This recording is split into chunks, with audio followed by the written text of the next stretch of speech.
The Boo Birds were out at the Rogers Center as the Toronto Blue Jays got their butts kicked 13-2 by the Royals, but there's still a sliver of hope in their playoff hopes. Thank you for joining us for Off the Roster, brought to you by our founding partner, ProLine. With the new ProLine app, you can make every pitch more interesting all baseball season long. Download today. I'm Lindsay Dunn alongside Cabby. We have Andy. He's behind all of the technical fun stuff today. He'll be joining us throughout the program. We'll also have Thomas Hall from BlueJaysNation.com, MLB.com, and Will Liu of Hello and Welcome to talk about everything happening in the basketball world. Cabby, it's Friday. The sun is out in some parts across Canada. I'm trying to think of positives because I don't really want to talk about yesterday's game. And well, you know what? There's a new series starting today against Seattle, so anything is possible. Yes, and we can use that as deflection because the Blue Jays got belt to ass yesterday, 13-2. Against Kansas City. What a contrast. The other side of the court. What a contrasting games. It was you called I guess his nickname is Spaghetti. I don't know much about Spencer Arrighetti, but those first two innings, 2 runs in the first, 2 runs in the second, cleans it up for the third and the fourth. But we're already in a 4-0 hole in the first 2 innings. It's like, oh boy, this is I didn't think it was going to be 13-2, Linz, or that sixth inning where we give up 6 runs. And Simeon Woods, Mamma mia. Simeon Woods Richardson, or Simeon Richardson's Woods. Which one is it? Woods Richardson, Woods. Yeah. That bro was actually a very effective pitcher before last night for the Toronto Blue Jays, and it was remarkable how just. It felt there were some pitches that felt like these were batting practice pitches, and I don't know the dude. The guy was obviously either really tense or just in his mind. Like once the thing started to unravel, just like, oh, this is 89 top of the zone. This is 87 in the zone, and then like it's just fireworks for the Kansas City Royals putting up 6 in the 6. Okay, so real quick, I know this is a meager defense, but 17 and a third innings pitch, Simeon Woods Richardson.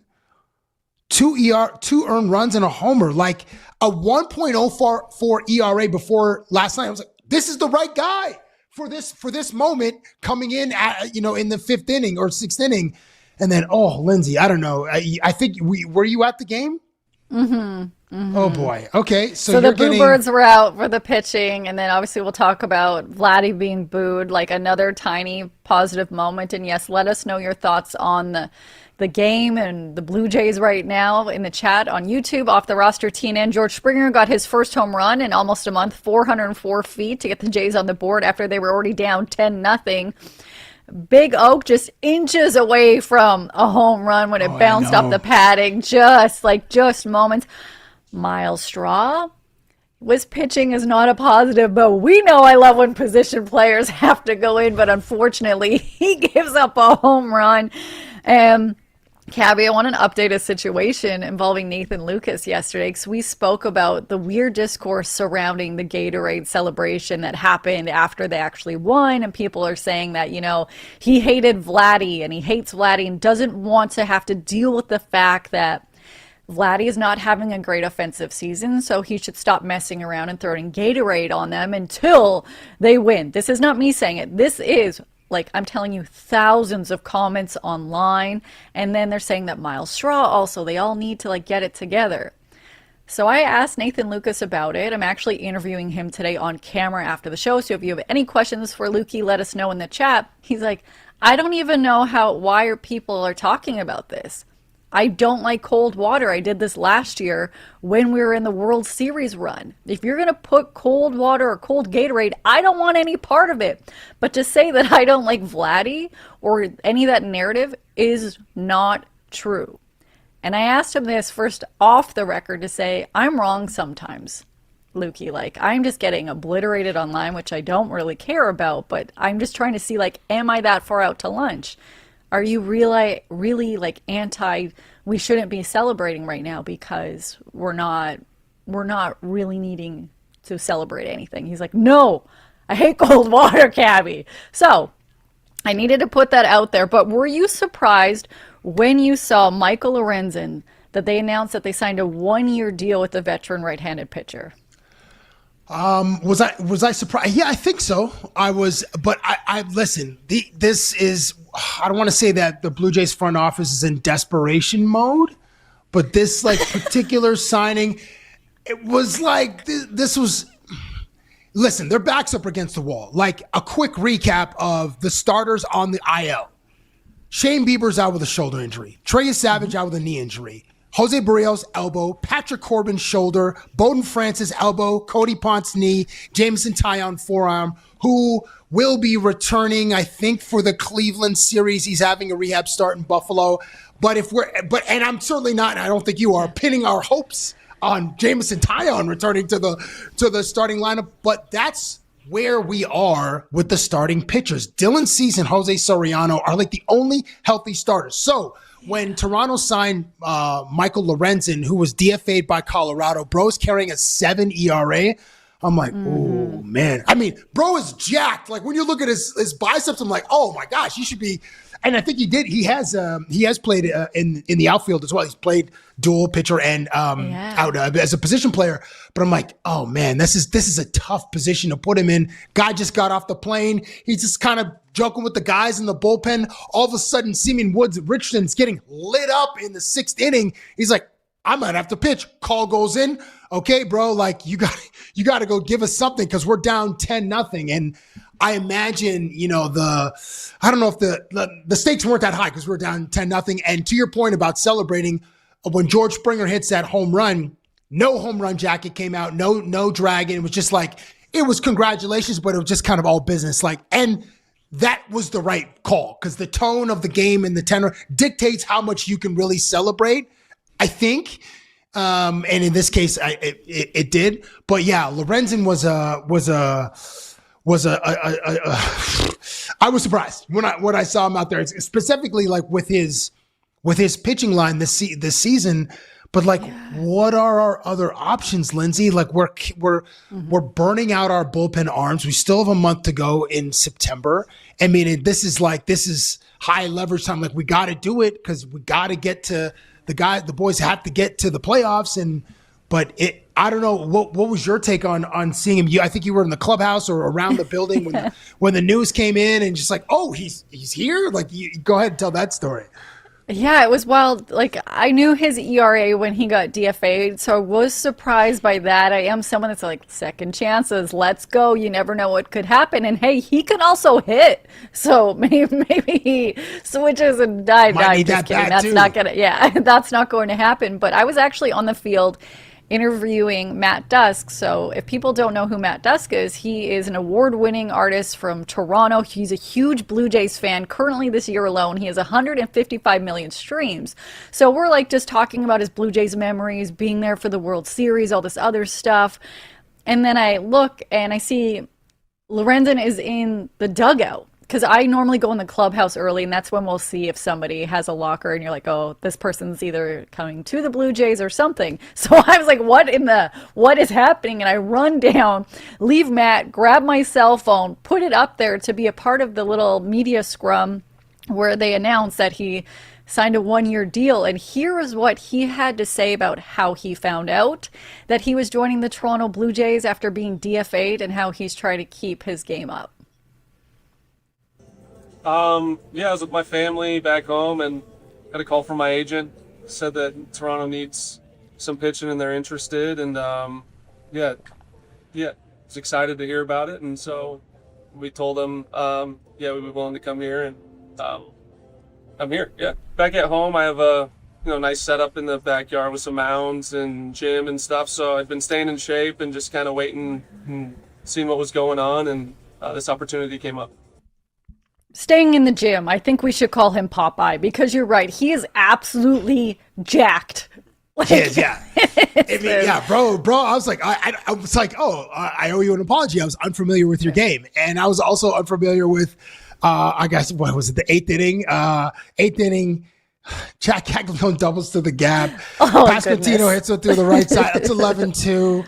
And then, Isaac Collins doubles to the gap in right center field. Pasquantino advances to third base. And then Lorenzen strikes out Josh Rojas to end the inning, which was nice. And then your boy, Miles Straw, comes into the game in the top of the ninth and batting both 34 miles an hour, 37 miles an hour pitches, which frustrates the batters because they can't line it up, except for Jack Caglione lined it up and hit a moonshot to right field, which made it 13-2. But that's a tough spot for Lorenzen to come in. 10-0. Oh, yeah. You're down 10-0, and then, hey, bro. He just traveled that day. They didn't intend for him to even pitch. But do you know who is an elite pitcher in their league? A friend of our show, Cabby, Thomas Hall, who's also a writer for Blue Jays Nation and MLB.com and host of the podcast Blue Jays World Update that has a new episode out right now. We welcome back an elite pitcher in his own mind, maybe, our friend Thomas Hall. Good welcome. Good morning, sir. Good morning. Wow. What a shout out, Lindsay. I'm touched by that. I don't even know what to say. Thank you. Hopefully you can pitch better you than tell Simeon me. did last night, bro. Yeah. Yeah, are you expecting a call up by a chance? Like, what is your pitch? Are you like a knuckleballer? I've never actually discussed what you toss out. Yeah, so maybe. I play fast pitch.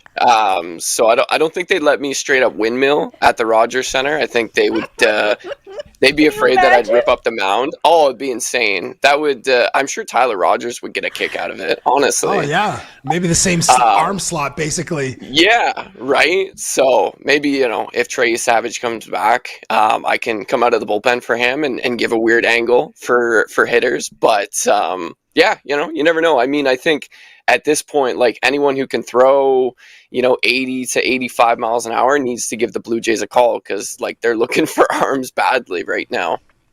Yeah, their road to October, that journey is getting a little tough. It's getting tougher with every loss. We know this. It's a very tough race. It's a close race in what Arash Madani called yesterday a trash division. I believe that was his wording. The whole league, the whole conference. Yeah, the whole league. Okay, the whole conference. Yeah, sorry, American League. I can see. Yeah. Sorry about that. Yeah.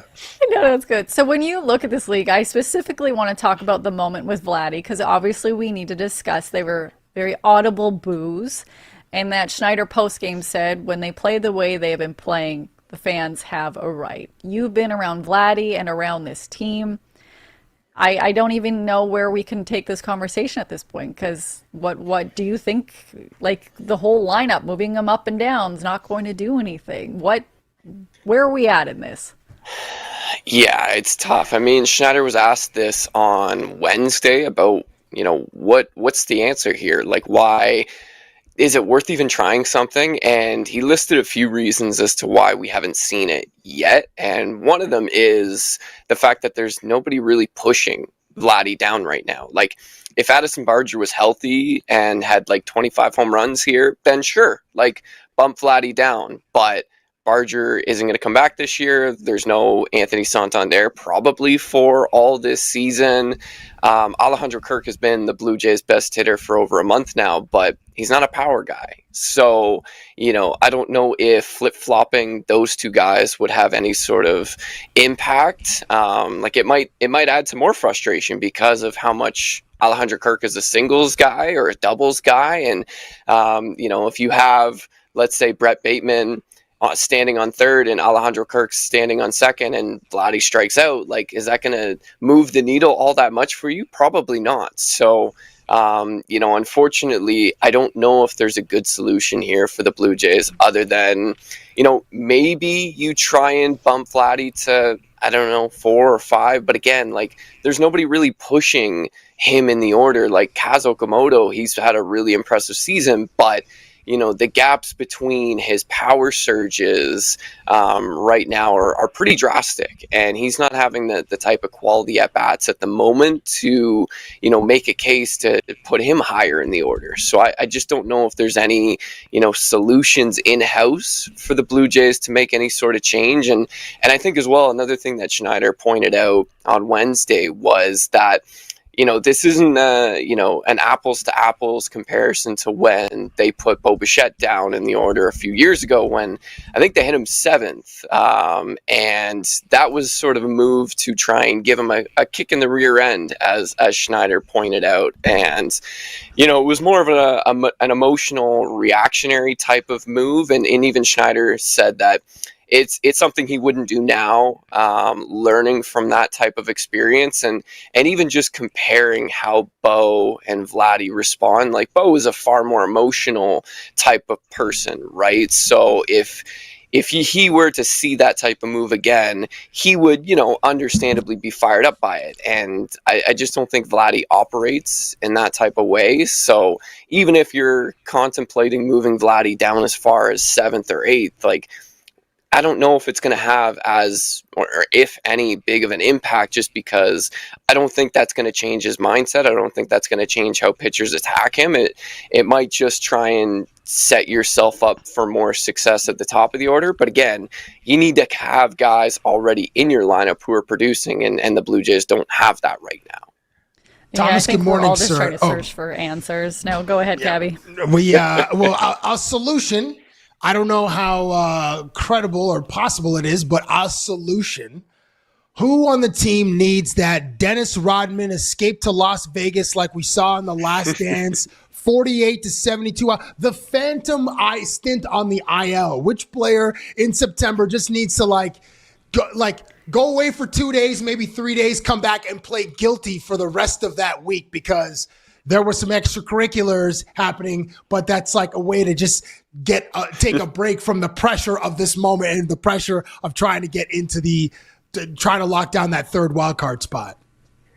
Right. Good morning to you, Cabby, as well. Yeah, I think, I don't know, maybe George Springer, and I don't necessarily say that. I don't say that because I know what his, off the field activities are like, but I think he's a guy that's grinding right now physically. Like, that left shoulder is barking at him. So if you could give him like the weekend in Vegas to relax, have a good time, come back recharged, maybe, he gives you a little bit of a late season surge here at the plate. And I think that's something that could be significant for the Blue Jays. Maybe that's a guy that could use some time away and maybe reset a little bit, at least physically, because we know, like, every year for a guy who's in their mid-30s, like, at this point of the season, even if you're an everyday DH, when the calendar reaches late August, early September, you're feeling it, and understandably so. That's going to impact your offensive results, and that's what we've been seeing from Springer over the last several weeks. That's great, and like he's a leader in the clubhouse, and he's probably a Hall of Famer, and he might, like, when he gets up, he might have a few creaks and cricks and like little soreness here and there. So little as John Schneider calls it, give him a little blow. A break is what he needs by that, go chilling at the Encore Beach Club for 40 hours. Okay, so speaking of workloads. When, like, Mason Fluharty, I know that I've derailed this whole thing at 8 o'clock or 10 o'clock in the morning. With relievers like Mason Off Fluharty. to a great start here. Yeah, pitching, like, leading the league in appearances and opening, high leverage games against, we got Cleveland coming up. We have 2 series against Baltimore. We have 1 against the Texas Rangers. How concerned are you, Thomas, about late September bullpen fatigue, or are we already here at bullpen fatigue based on how many appearances relievers like Fluharty and Brendan Little and et cetera have already made this season? Yeah, I think we're already here at this point. Like, I remember talking to Nathan Lucas after the game on Wednesday, and he especially pointed out the incredible job that the bullpen has done this year in all facets of the game, whether it's bullpen days, whether it's pitching in high leverage situations, all the above. They have been one of the biggest strengths of this team, and they've had to be because of how bad and inconsistent the offense has been.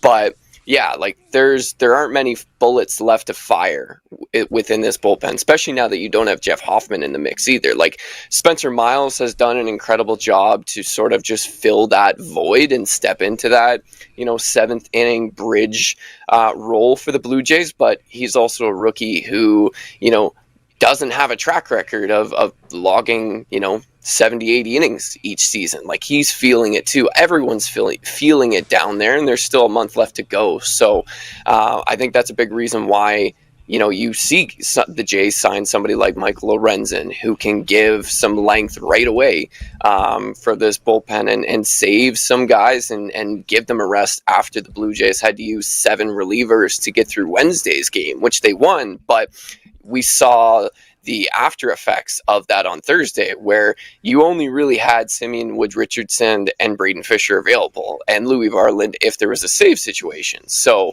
a lot of guys down there are sitting on red in terms of their availability, and it's not a great place to be, even though you do have like an off day every week through the rest of the season. But unfortunately, like ideally, if the Blue Jays were in a better position playoff wise, like this is now the time of the year where you're looking to save some of these guys so that they're not fully gassed come October. But for the Blue Jays' sake, like they don't have that luxury. Like they have to go all in right now, as John Schneider has said a few times here down the stretch. And unfortunately, we are seeing the cracks starting to show on that bullpen between Mason Fluharty, Braden Fisher, even a guy like Spencer Miles, who's up over 80 innings this year. Those guys needed a break weeks, months ago, and they just haven't got it because of the offense, really.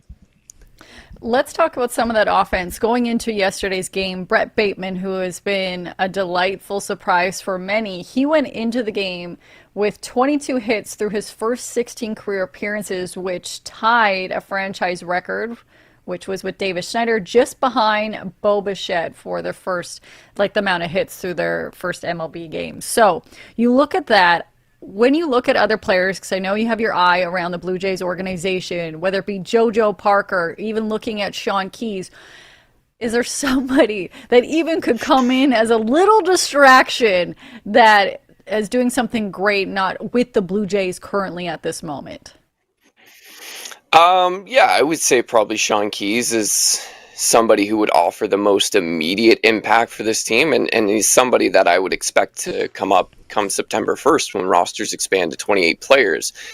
He's had a remarkable season down to AAA this year.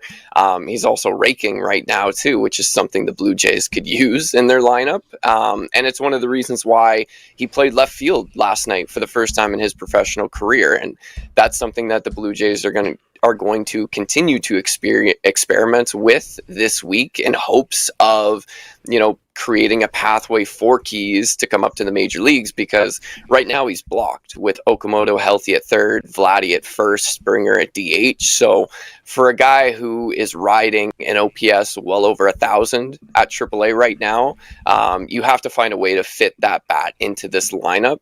And, I think big picture too, now that he's working in left field, like if and when he does come up on September 1st, it certainly seems like Sean Keyes will be directly competing for at-bats with Jesus Sanchez. And, we all know about the troubles he's had in left field this season. So I think bare minimum, if Sean Keyes can show that he's a bit of an improvement over Jesus defensively in left field, I don't think there should be too hard of a question as to who should be playing left field when a righty's on the mound. But I think he offers a lot of upside for the Blue Jays if they can find him some reps. But I don't know where else they're going to find, this instant offense other than from the guys within this clubhouse. And it does unfortunately all start with Vladdy. And, over the last 20 games, he only has 2 RBIs. So you're not getting a ton of help there.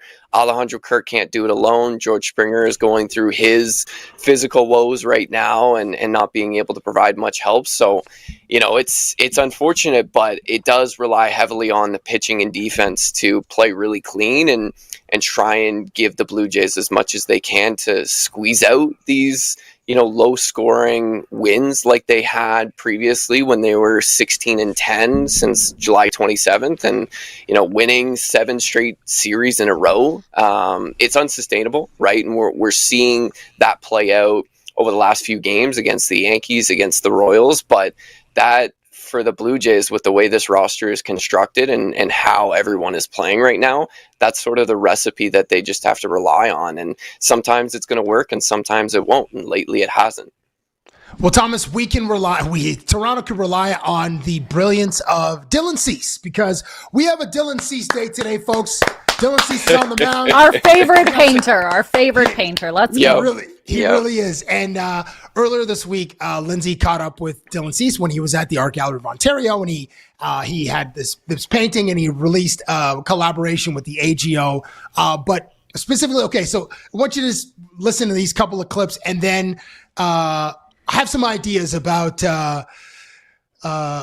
who or what Dylan Cease could paint for his teammates. And maybe this is part of the mental break that some of the guys need. If they can't go to Mother Bleeping Las Vegas, they can be in the workshop as some of his inspiration. So, okay, take a listen to this clip from Dylan Cease. I believe it was on Tuesday at the Art Gallery of Ontario. Go ahead, Andy.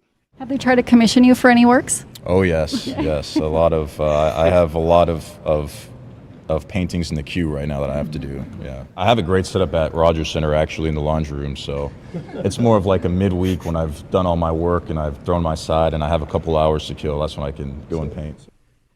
We don't know exactly how long it takes Dylan Cease to paint said masterpieces, but I have 3 portrait ideas, and I know the guys would have a great time, poking their head into his workshop in the laundry room, taking sneak peeks of like what Dylan Cease, who paints masterpieces from the pitcher's mound and then also inside of the Sky Dome. So follow me here, Lindsay and Thomas. Okay. Feel free to add yours.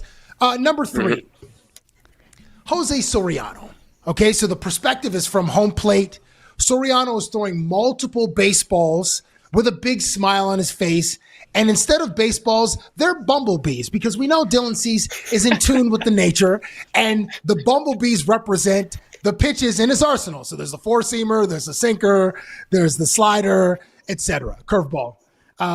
So that's one. So that's Jose Soriano, big smile on his face, throwing. So he's okay. Mm-hmm. Number 2, Miles Straw.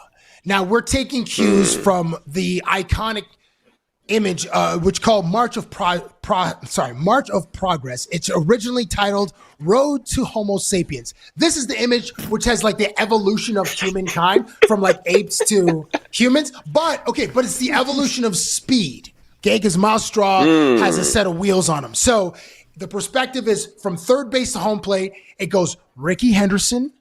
It goes to Kenny Lofton, and then to Ellie De La Cruz, and then to Miles Straw.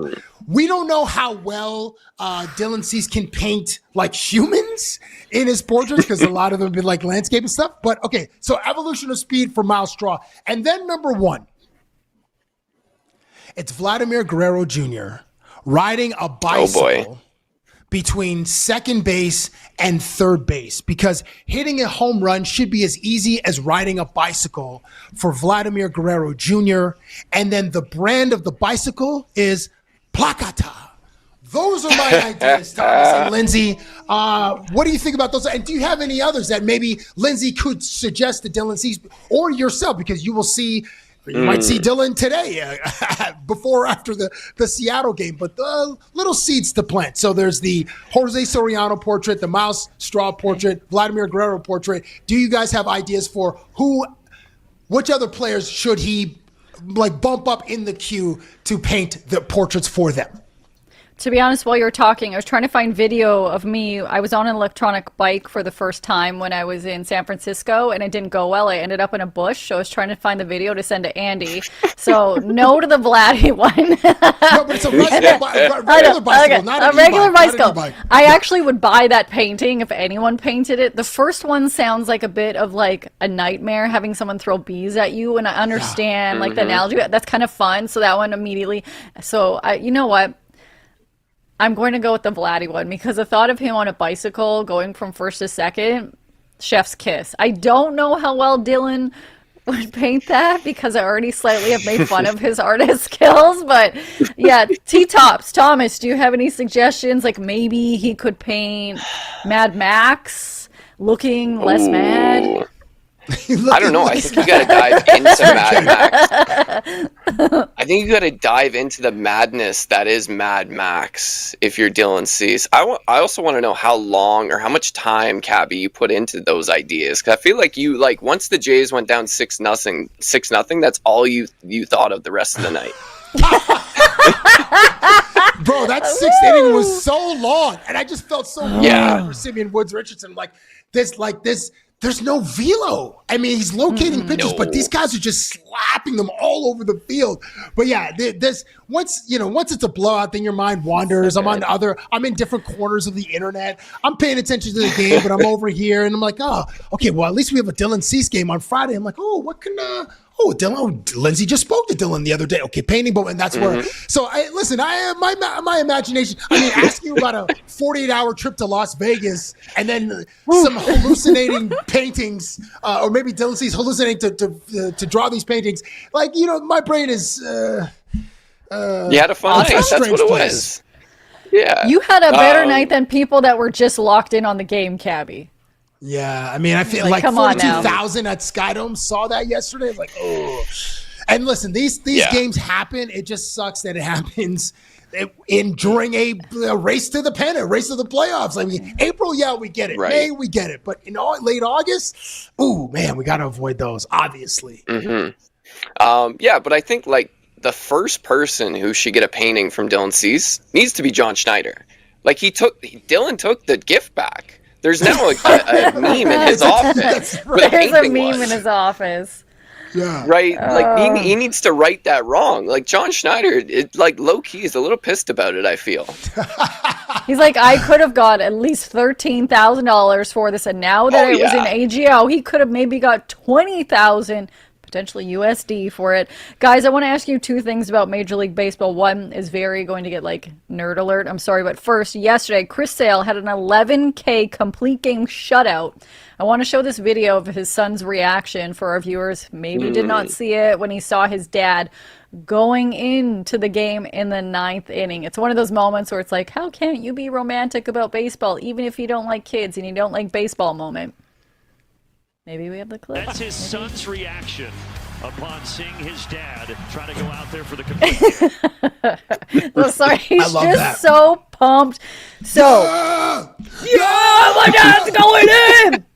When you saw him have that complete shutout game, 11 Ks, your reaction to that? Because that is quite the feat, Thomas. Yeah, it was quite the throwback. And as well, going up against Yoshinobu Yamamoto, like, that was a hell of a game last night. Punching out Shohei on 100 too for Chris Sale, which he hadn't touched all year.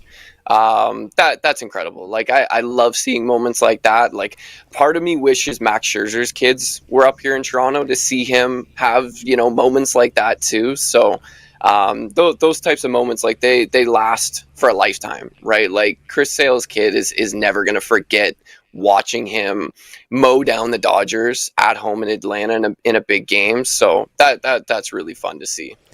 All right, so this is it. Sorry. No. I'm just gonna add, like, but it's like the biggest thing is, like, my dad struck out Shohei Ohtani in a 1-0 shutout. Like, my dad struck out Shohei Ohtani with gas. Twice, yeah. You said top 100.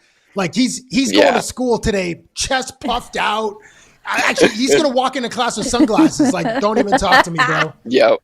My aura's at 1,000 right now.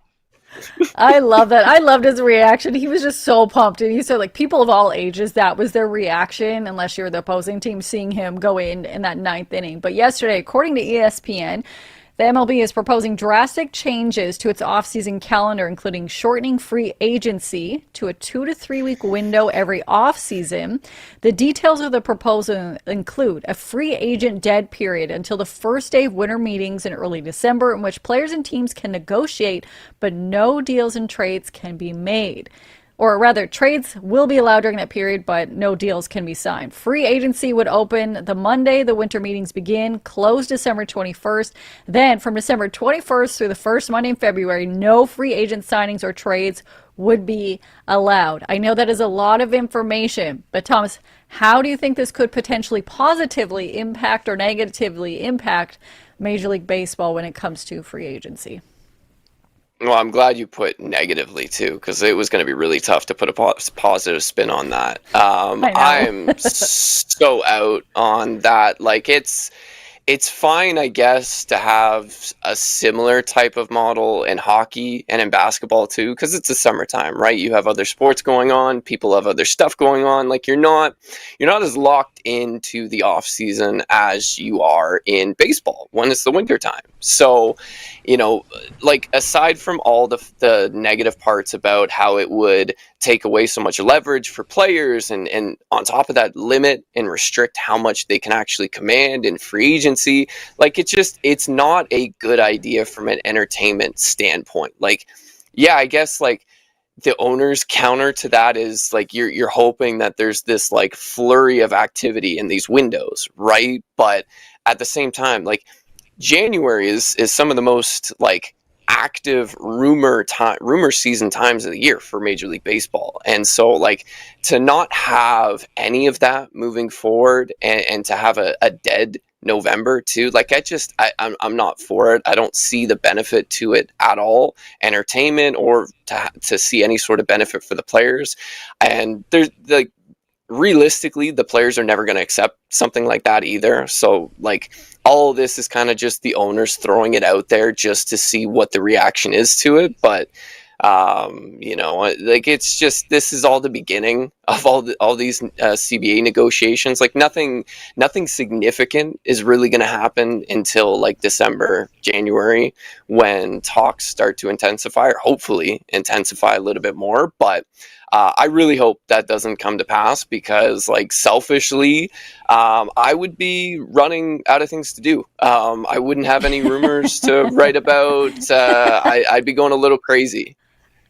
I love that. We all love going a little bit crazy. In the chat right now, Mike saying that sounds completely stupid, especially if you're trying to sell the game to casual fans. Lindsay also in the chat, that being me, saying it's trash. But Thomas, thank you for joining us today. I want everyone to go listen to your new episode of Blue Jays World Update. We appreciate your time, and I'll see you at the ballpark this weekend. Of course. Thanks for having me on, guys.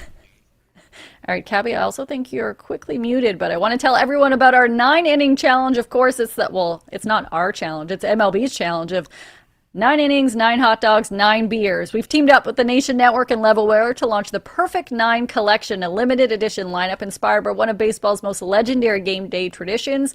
It's not your typical merch. Premium fabrics, modern fits, and gear you'll actually wear long after the baseball season ends. Perfect 9 Collection, it's got you covered. Go get it. It's fun, it's entertaining, and it's only available for a limited time only. Make sure to check it out at nationgear.ca.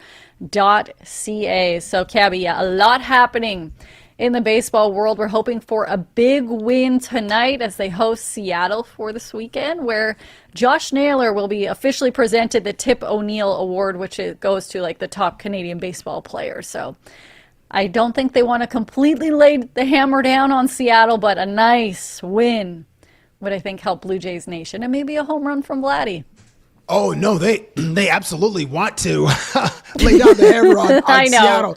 It's so weird that, like, these guys were competing for entry to the World Series last year, and now the teams are like scratching and clawing to just make the playoffs. Like, what a difference a year makes. And fans, we'll get here, we'll be back next year. I'm sure Seattle fans like, we'll top the Blue Jays, we're going to be in the World Series next year based on the moves that we made in the offseason, or just like the team's natural progression. And man, this fall off has been tremendous. So this weekend is like, probably has playoff vibes for both the Mariners fan base and Toronto's fan base. Julio Rodriguez hasn't played all that great. Randy Arosarena's got some pop. Cal Raleigh is he's in his head and he hasn't performed the way he wants in a similar way that Vladdy hasn't performed the way that he expected to perform too. So we have a Dylan Cease day today, which is awesome. We're facing, so Emerson Hancock is on the other side for Seattle. And in his last 4 starts, bro's got a 3.86 ERA, 1-2 record. I mean, he's hittable, he's touchable.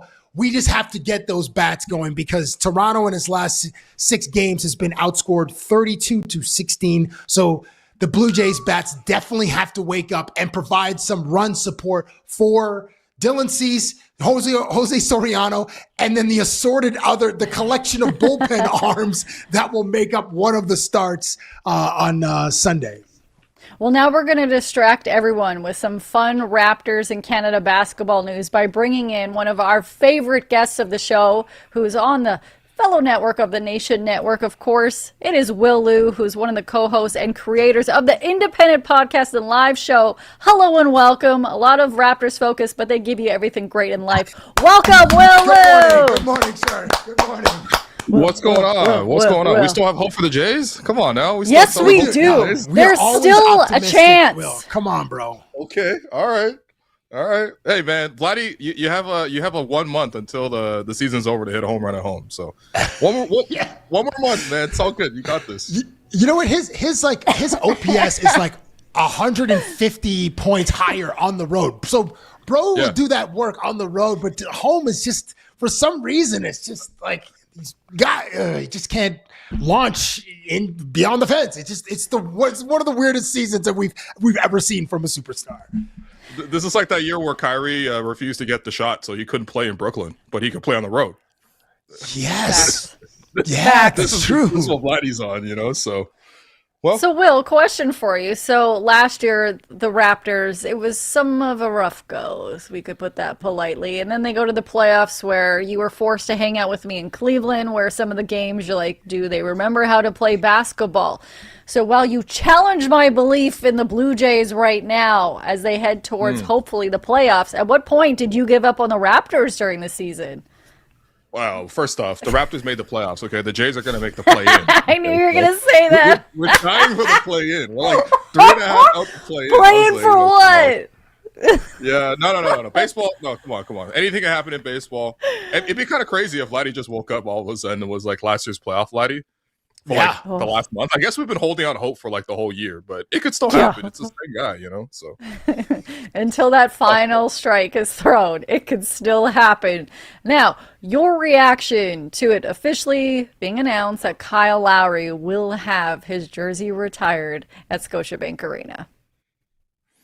Oh, well, I mean, well-deserved. Nobody has worn 7 since Kyle's departure to Miami many years ago. And, I mean, this is the one guy every Raptor fan can agree on. I think Raptor fans, we've been jilted a lot in our history. So it's hard for us to sort of like completely love and embrace somebody. But Kyle is the exception. All right. People are conflicted on Vince. People don't really care about Chris Bosh, all due respect.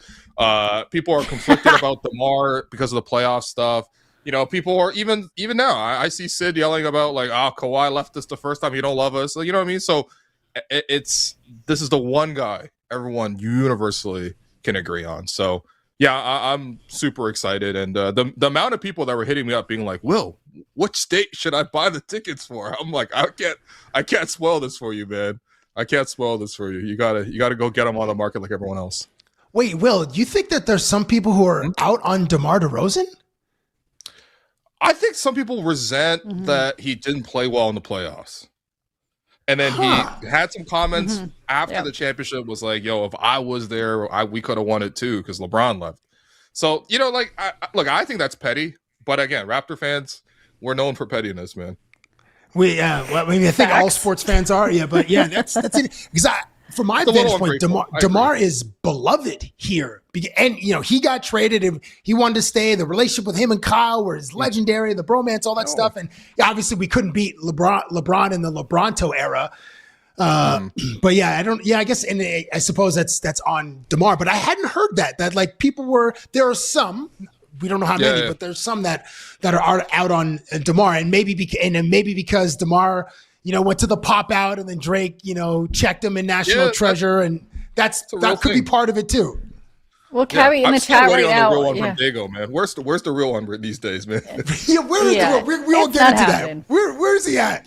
Kawhi. Where's he at, bro? Where's he at? Mike in the chat saying DeRozan isn't a winning player. Sorry. But also, even when you see DeRozan, when he's come back to Scotiabank Arena, Will, over the last couple of years, those cheers have not been as loud as when Kyle Lowry and his big dumper step on that court, or even when he's on the court. Like, they're not as loud. There's definitely resentment, guys. I don't have it, but like you hear it and you see it out there. Like the reception is just not as big as you think it would be for all the time he played here. Nah, but it honestly, anybody who's not grateful for DeMar's time with the Raptors is just kind of ungrateful, man. There's no other way to say it. I mean, you could say you were disappointed in the playoffs. I was disappointed in the playoffs, but like, man, ultimately, what that man brought to the city in terms of the winning culture, in terms of the players he helped bring along. The content he made with Cabby, you know what I mean? Come on, bro. I appreciate you. Thank you. Legend, he is a legend. And DeMar hated doing interviews with me. He's like, I don't know if you guys ever got that, but like, what he like walk into the room, he'd be like, oh. And then his first thing is like, how long is this going to take? Which is just soul crushing. But then, I won him over. I had to get him back. All right. I had to start at like 0 out of 10 and try to get him to like a 7, like by the end, enjoying it. But I do want to give you some props because right after the Kawhi Leonard trade was announced, you gave Brandon Ingram some love. You're like, hey, listen, this guy deserves love from our fan base because he wanted to play here and all that stuff. But my question is about this Kawhi piece. Will, when you're crafting your Eastern Conference tier list of players, tier 1 or S tier, maybe tier 1, 2, 3, where do the Raptors fall with Kawhi? Like, where do you place them with Kawhi Leonard in uniform on the first game of the season, October 21st against the Bulls, and without Kawhi Leonard? So I guess Brandon Ingram and Grady Dick come back, or just they're like, what's your rate? So where do you place the Raptors with Kawhi, without Kawhi, as in the Eastern Conference tier list of teams? I think with Kawhi, we're in tier 2, right? I think like we're somewhere between like like Boston, Philly, Miami, if you want to throw them in there as well, Detroit. Like we're kind of in that mix. I guess Cleveland as well. Number 1, I would only put the Knicks above everyone else, and that's not just based on the fact that they won a championship, but I think they have much better chemistry than most of the other teams. They actually have continuity with their group. The Celtics have a little bit, but of course they flipped Jaylen Brown. The Cavs have continuity. The continuity is just not very good. So, it's cool that you have continuity, but your team just has a clearly defined ceiling that they haven't changed. But I think, Kawhi coming to the Raptors, if he has a season like he had last season where he played 65 games, averaged like 28 points per game on like 50, 40, 90 shooting, Kawhi is like, I don't know, in contention to be the best player in the conference. Like, that's not even hyperbole. Like, you could obviously put Jalen Brunson in there. You could put, probably Cade Cunningham. Probably takes Giannis. Giannis, obviously. Yeah. But he's in that tier. You know what I mean? You give me 28 on 50, 40, 90 with defense, and you're healthy. So of course it's a bit of a gamble, especially based on the health. But yeah, I mean that's the level you get to. And without him, look, the Raptors, they showed it last year. I think they kind of hit close to their ceiling last year. Maybe if Jared Allen didn't snap like that in Game 7, maybe the Raptors sneak through and then go into a series with Detroit. But I think the Raptors were pretty happy with where they were last year. 5th seed, won like 50. How many games we won? 55 or 45 or something like that. But and then made the playoffs and went to Game 7. I expect a lot of the young guys to grow, but I think you need like top end veteran talent to win in the playoffs, and that's what Kawhi is. Man, I need to talk about Canada basketball right now. You had a great interview in a kitchen with Canada basketball CEO Michael Bartlett, a fantastic interview. But yesterday, you guys Canada. Were so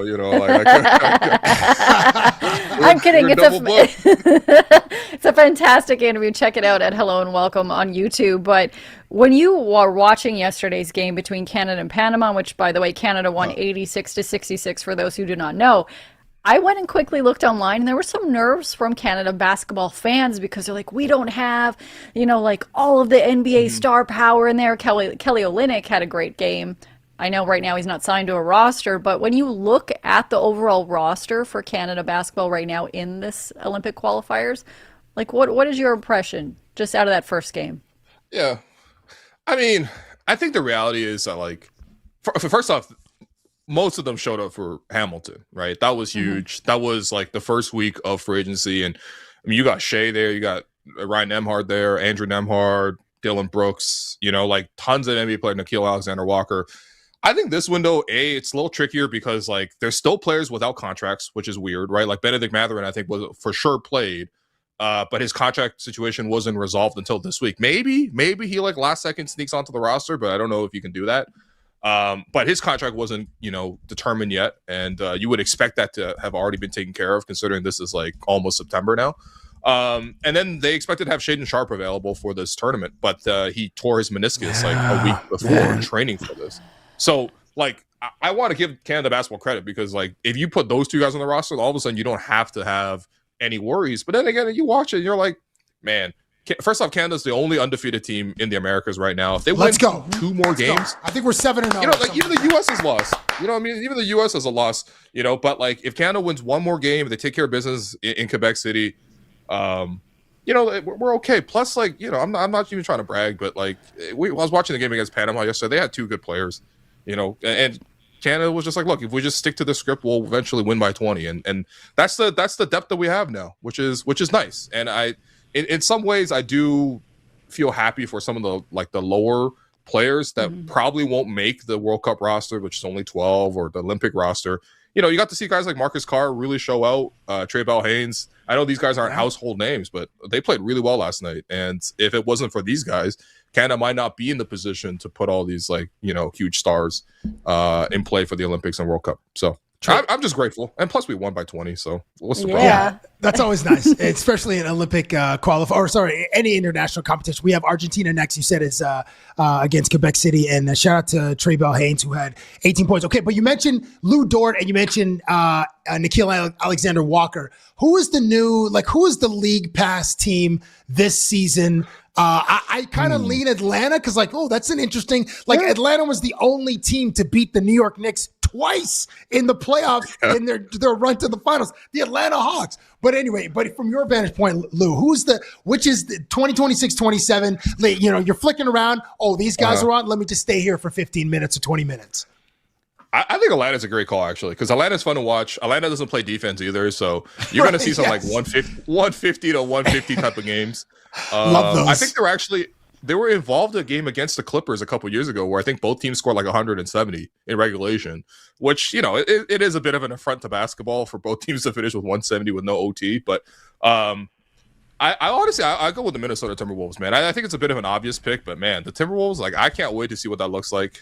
They just added Jonathan Kuminga, who might have the worst agent ever, because he 2 years ago he had a $30 million a year offer on the table with the Warriors. It's not a bad team; it's a premium market with the Warriors. He's like, nah, I got to get it on my own. So then he gets moved to Atlanta randomly, doesn't pan on Atlanta, and now he's got a couple options, and he signs in Minnesota for $6 million. It's like, dude, you got to fire your agent at that point. If you go from 30 to 6, it's crazy. But yeah, Minnesota's been fun, man. I mean, LaMelo, yeah, and Ant, yeah. That'll that's be the type of fun. energy we need. We don't. I don't know. We have I think a lot of sports has become really scraped down to okay, what's the most efficient outcome? What can give us the best a chance to win? But I think people stop thinking as much about the entertainment factor. The Timberwolves might not be the number one seed in the East. I mean, in the West, they definitely won't be because San Antonio and OKC are out there. But man, that team is going to be entertaining. It's something to be said about it's just fun. I don't care if they win or lose. It's going to be fun. So it is fun. I love following the storyline of Ant and how many people he owes child support to. The list just keeps on growing and growing, guys. That's why. No, I'm just kidding. I'm kidding. He is entertaining. He's supporting the whole economy. Yeah, he's supporting so true. many people. He's Repopulating America, yo. Come on. He's an entertaining hooper, and he's actually a hilarious interview because he is so unfiltered. But I'm curious, when you're flipping through channels, and somebody that does not need to fire their agent is Blake Griffin. It was announced he is going to get his own late night talk show. Will, are you going to tune into this? Like, he's gonna be like a Seth Meyers or like a on like Prime Video. Guys, like Conan. Yep. Oh, okay. Blake's entertaining, but he might be. I would credit my co-host Alex on this. He might be sports funny. Like we have a lower bar for athletes. Okay, you say something like slightly witty or slightly funny, people are like, oh my god, that's amazing, because we're already ready to love you anyway. But if you're like competing against late night guys, like Darko's the funniest guy because he's sports funny. He'll say things like, that is so funny, and then if anybody else said that, like, absolutely not, that was stupid. Darko's funny, like how Ted Lasso's funny, because he's just like, so a little awkward and so hopeful, and but is he funny? Like, I'm gonna tell you a joke and you're gonna have you? No, I don't know. I mean, Blake's a very personal guy, so I'm happy for Blake. He's always dabbled in like stand-up comedy and stuff, and hopefully it works out. This will be the first. I don't think another athlete's made this type of jump before, right? To late night. That's actually not easy. I think John Sally had a talk show in the 90s or 2000s, and he's remarkably charming in the room, and you got to sort of charm the executives who say yes or no. But I think actually Magic Johnson had a talk show too, right? Did Magic have a talk show for like 3 months? Is Magic funny? Was Magic funny? Like, I don't know. No. It's I don't think anyone's ever thought he was funny. Interesting. He's just Magic. He's just like a superstar. So like, let's just put Magic. We need more Magic on TV, and it didn't do that well. But Blake Griffin, I guess Michael Strahan and stuff. Yeah. I'm with you. I'll probably. What's that? Good Morning America's different. It's like, hey, someone's coming with their dog and they're doing a trick. Like, okay, cool. Like, get the commercial. Like, I don't know I don't know if you're sitting at a bar and like, hey, I suppose Michael Strahan could tell you some stories, but like, is he going to own the room, kind of thing? And Blake, I think Blake has some of that, maybe that Ted Lasso a little bit of awkwardness, but he is. Yeah. I do like him in those Wayfair commercials when he's like he overdoes it, and that's an interesting one, Lindsay. I'll probably, you know what? We'll probably all just experience a few clips on Instagram or whatever shows up on our feed, and that's probably 100%. I'm not watch the show. Unfortunately, that's how everyone consumes all content. It's not good for our industry. So that is true. No, not at all. It's I just want to read to you, Will and Cabby, what Andy, who's our producer of the episode today, Will. He said Magic wasn't funny. He was horny. What, Andy? He's not wrong. I think the facts prove that one pretty clearly. No, bro, there was undisputed. No, there was a clip that just resurfaced a few years ago. He did an interview with 60 Minutes in the 80s, where bro was talking about orgies in Los Angeles, and like, hey, sometimes it was 6, sometimes it was 7, sometimes it was 8. I'm like, bro, what? You are like. It was like the most reckless time in America, the 80s. The cocaine, but Wall Street, just party like that. The 80s were the cocaine-soaked 80s were just another time, a time that we'll never revisit. And I'm sure people were happy that phones didn't exist. Wow, on that mic drop moment, we thank Will Lou for joining us today. Go check out the latest episode of Hello and Welcome. Thanks for joining us and not making fun of my sub like you did in my DMs. Thank you, Will. Great to see you, bro. Absolutely. He dogged me so hard because he was one of the observant people that saw when I brought a sub to the Blue Jays game. I only had mayo and turkey on it. He's like, no lettuce or tomato? Or cheese? There's a little bit of cheese, but lettuce, tomato has no business on anything, not even in salad. Oh my goodness, Linz. I'm just gonna, no. You're, but you're a medical marvel. I've said it before. You are defying science because sometimes you'll spend $47 on Uber Eats for 2 hot dogs and a bag of chips from 7-Eleven because you have a late night craving. But or sometimes you'll start your day eating Cheetos. Like, that's not the fuel for your Porsche. That's not the requisite for the right fuel, Linz. But anyway, you're still thriving. Hold up. What did you eat today, Cabby? I haven't eaten anything. I've had some electrolytes. That's it. Listen, Oh, man. I'm 200 pounds heavier than you, okay? So my metabolism works differently than yours. You are like a hare, and I am a friggin' bear. You know, I'm sure there's a book with a bear and a hare.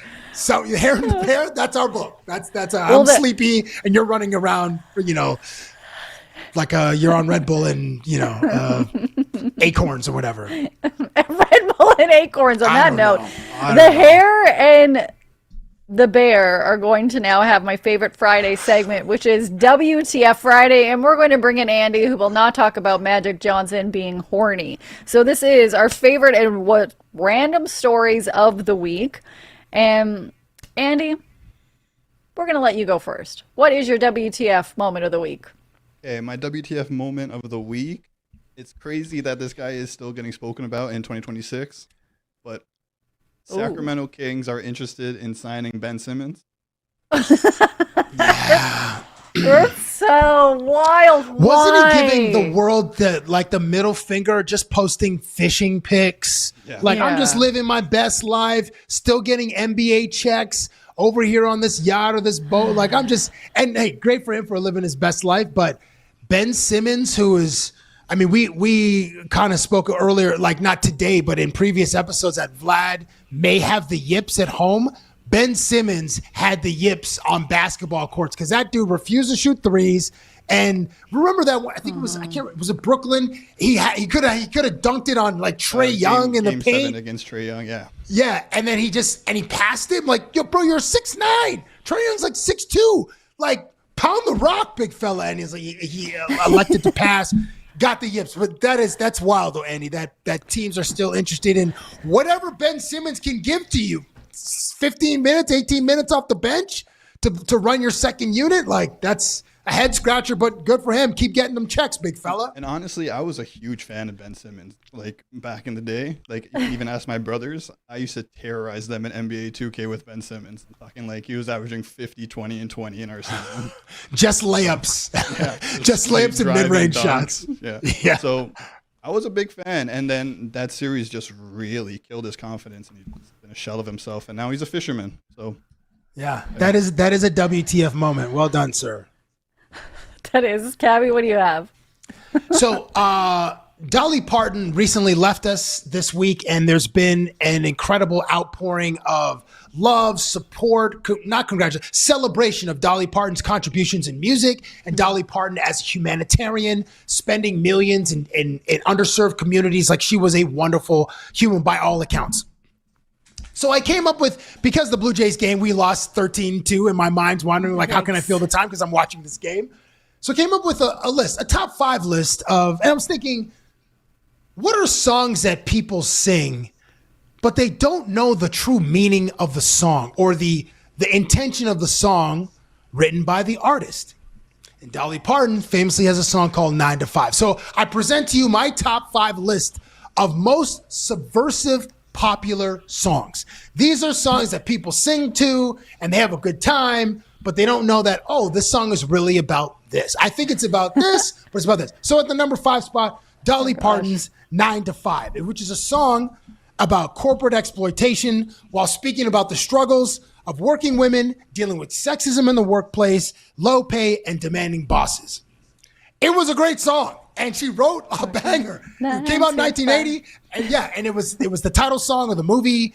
I think the movie Working Girl with Melanie Griffin in 1988, I think, but came out in 1980. Dolly Parton's 9 to 5. At the 4, Brown Eyed Girl, which came out in 1967 by Van Morrison.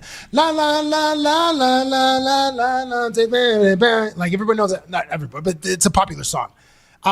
Originally called Brown Skin Girl, which is about an interracial. No, in relation. Well, this song came out in 1967, so you could say those type of things. So originally called Brown Skin Girl, about an interracial relationship in the racially charged 1960s. It was changed, the title was changed to Brown Eyed Girl to have more commercial appeal on the radio, but this was about an interracial relationship at the time where that was taboo. So salute to you, Van Morrison. Number 3, a song that many people in the chat have probably heard at bars, Closing Time, in 1998 by Semisonic. as the lead singer's impending fatherhood was approaching, he wrote the song as a metaphor to closing time. But the bar being cleared out by the bouncer, the paychecks are all fun. The closing time is like, okay, fun times are gone. Hanging out with the boys are gone. Recklessness with assorted other women, all that's gone. It's closing time now. I gotta lock in and be a dad. Most people associate this song with Last Call, and that's why many bars and pubs play this song to get people out. Closing time. That's at the 3 spot, which came out in 1998. Cabby, can I stop you for 1 second? Yeah. Andy, do you know any of these songs? I know 9 to 5. I've heard 9 to 5 before. Keep going, Cabby. I have no idea.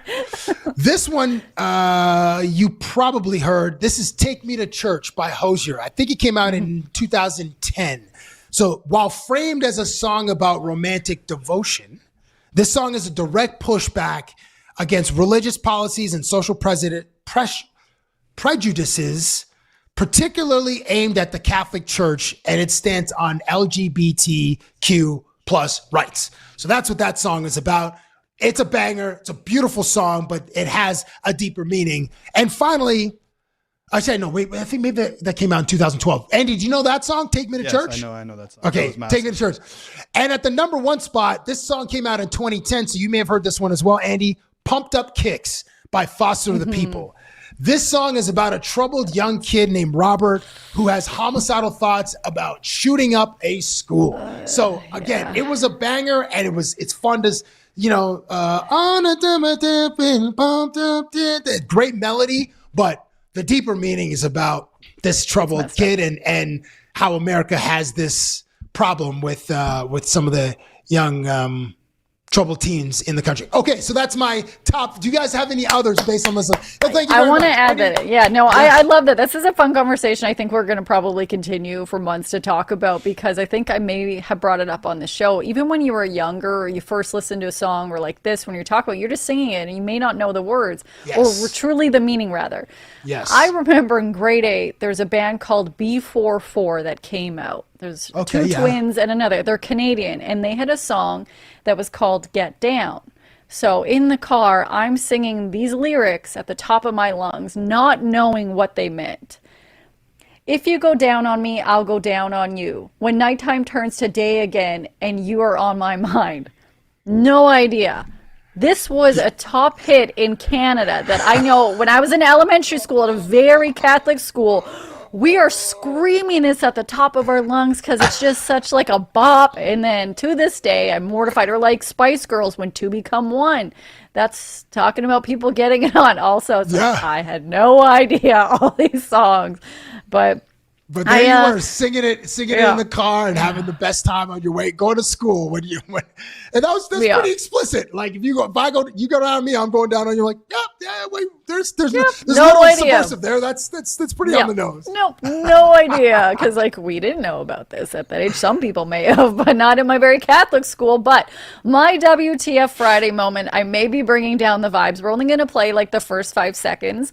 This was an ad that was put out by a company that I already forgot the name. I think it's called like Good Golf. Oh yeah, and Callaway. Yeah. And Callaway. So as a partnership, I only recently saw this. If Good Golf is an apparel, but it's first of all known as a YouTube brand with a couple of guys on it, and then they also have some apparel. This was an ad put out in partnership with Callaway. This way, we're gonna watch.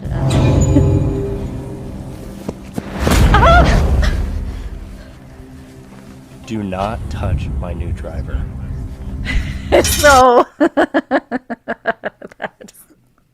So, but you gotta explain. I'll explain it for those listening. So they're at a golf course. They're at the driving range, and a woman rather goes to grab the Callaway golf club, which is a collaboration with Good Golf.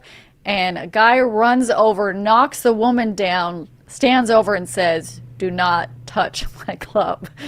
Which I'm going to say right now, I'm not part of the woke police and all this other stuff. It's just a bad ad. But of course, the fallout of this, because you have a man pushing a woman down also in a sports scenario, it sends the whole message like women shouldn't be playing sports. It's how a lot of people interpreted that, or like sending the vibes of like get back to the kitchen kind of thing, or a woman shouldn't be playing it. These are just the comments online. They lost their sponsorship with Callaway and their PGA Tour collaboration. The fallout from this ad has been insane. I only recently saw it, and I was just like, that's actually just like, that's a bad ad.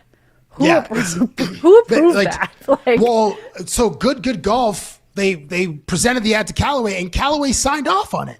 And then the ad was posted, and then the backlash was immediate. So they pulled the ad, and then the PGA pulled its association with Good Golf. So the man and the woman in that ad, they both work for Good Golf. Like they're the guy's the CEO, and the other one's like an influencer with him. Yeah, so they know each other. So the ad is based on, it's a parody of the movie Obsession, which was a monster hit this year, but not enough of a hit that like people recognize that it was from the movie Obsession. And if you touch the golf club, then you will become possessed with this obsession, and then you'll start to harm others, or you'll become. So that's what they were going for, but it was just in bad taste. Like just swap out, just have Matt be the guy that gets pushed over, and have, I can't remember the young lady's name. I mean, it could be Matt, it could be Susan, whatever, but just reverse the roles and you have no problem. Like she could be obsessed too. Like everybody gets obsessed about a sport, not everybody, but some people get obsessed about the sports and the equipment that they use. And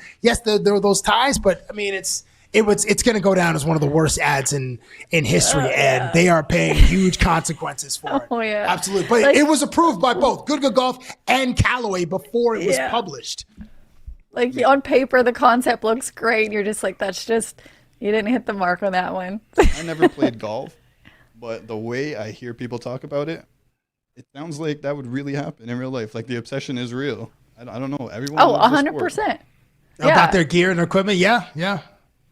Andy, but sorry, bad tone. Rewind. Did you just say you've never golfed? Never golfed in my life. Oh my gosh, we're doing off the roster golf before the season is done. Have you been to a driving range even? One time, yeah. Actually, this past summer or this summer. How'd it go? I think I'm a natural. Terrible. Honestly, it went terrible. I think I'm a natural. Okay, we have a natural. This is what's happening. All of us are going golfing. Our boss, Amal, he's going to pay for it. He doesn't know about this yet. It is happening. Cabby, I don't know when you're in Toronto next, but we will book it around that. So let's do it. We're going to have the natural. It's going to be great. And right now, hopefully you're going to hit your 416 ProLine pick, because this isn't the old ProLine. The new app makes betting baseball easier than ever. Enjoy more props and same-game parlays all baseball season long on the new ProLine app. And the natural at golf. Andy, you're up first. You muted your mic because you're doing 1,000 things trying to keep us on air, and I appreciate it. I can start while Andy. How about you go? Yeah. So, sorry, Andy. Vinnie Pasquantino, who Lindsay interviewed yesterday or on Wednesday's show. Was it yesterday? Was it Wednesday's show? I can't remember. But KC just leaves Toronto with a 13-2 dub, and they go to Cleveland next. The Guardians have won 7 games in a row. They're the new hottest team in Major League Baseball. And the Royals have won 10 of their last 11 games. Pasquantino, who took a step back recently after his 32 home run, 113 RBI 2025 season, recently returned from the IL with like a right wrist injury. Vinny recently delivered Toronto fans a lot of pain. His right wrist was in pain. He gave us some pain by launching a 2-run home run on Thursday at the Dome. So Pasquantino is 10 for 17 lifetime against Tanner Bybee, who is Cleveland's starter today. And he is batting .588 against Bybee. Vinny to record an RBI for the Kansas City Royals against Cleveland today is my ProLine pick of the day. And I remind you that these picks are for entertainment purposes only, folks. Let's go. Andy's mic is still not working, so I will make a pick for him, and he is going to pick whatever the line is for Vladdy to hit a home run for the Toronto Blue Jays today against Seattle. We love that energy that you are bringing, Andy. Yes, so the Blue Jays, they are taking on Seattle tonight, a series that hopefully by the end of the weekend they will sweep. And on Monday, back on the show is our buddy Dan, who is on vacation. Can't wait to hear about his time in New York. He saw the Jays play there last weekend, where I think he brought his Dan Jinxio because they definitely lost that game, but you don't know. Either way, we appreciate all of you joining us this week. We look forward to seeing you on Monday. Have a fantastic weekend. Thank you for joining us for Off the Roster. Peace, everyone. Thank you for joining us on the live stream. We have much more on the Off the Roster YouTube channel. Interviews, shorts, reels, post-game clips. If you need that Toronto sports fix, we got you.